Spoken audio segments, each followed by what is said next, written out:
শপথ গ্রহণের পর আজ প্রথম দিনের কর্মদিবসে সচিবালয়ে গেছেন প্রধানমন্ত্রী তারেক রহমান। এই মুহূর্তে সচিবালয়ে আছেন আমার সহকর্মী নূর নবী সরকার। যুক্ত হব তার সঙ্গে। নূর নবী, আজকে সচিবালয়ে প্রধানমন্ত্রী তারেক রহমানের কর্মসূচি কি আছে জানাবেন। এছাড়া সচিবালয়ে কেমন কর্মচাঞ্চল্য দেখছেন, প্রধানমন্ত্রী এই মুহূর্তে কি করছেন, সব জানতে চাই আপনার কাছে। প্রতিমন্ত্রী কিছুক্ষণ আগে কথা বলছিলেন, নতুন সরকারের কাছে মানুষের যে প্রত্যাশা রয়েছে সে বিষয়ে কথা বলছিলেন, যে জনচাপ রয়েছে ব্যাপক আকারে, তারা চেষ্টা করবেন মানুষের যে সংকটগুলো রয়েছে সেগুলো নিয়ে তারা কথা বলার জন্য। কিছুক্ষণ আগে বেশ কয়েকজন মন্ত্রী সচিবালয়ে প্রবেশ করেছেন।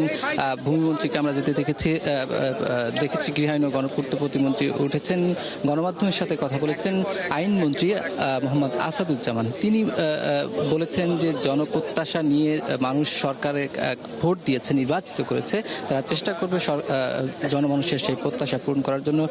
সাংবাদিকরা তার কাছে জানতে চেয়েছিল যে ২৪-এর যে মানবতা বিরোধী অপরাধ সংগঠিত হয়েছে তার জন্য যে ট্রাইব্যুনাল গঠিত হয়েছে তার বিচার চলমান থাকবে কিনা। তিনি স্পষ্ট করে বলেছেন আইন তার নিজস্ব গতিতে থাকবে।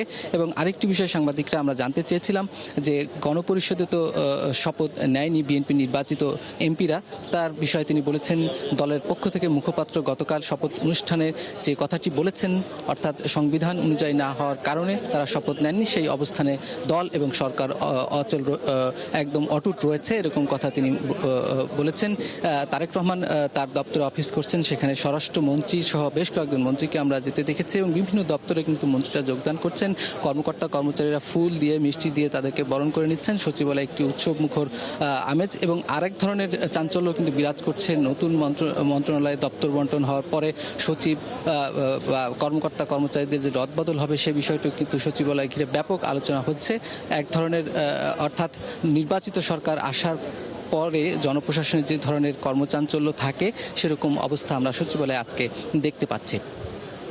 ধন্যবাদ নূর নবী সরকার। পরবর্তীতে আবারও যুক্ত হব আপনার সঙ্গে। দর্শক, সচিবালয় থেকে যুক্ত ছিলেন সহকর্মী নূর নবী সরকার।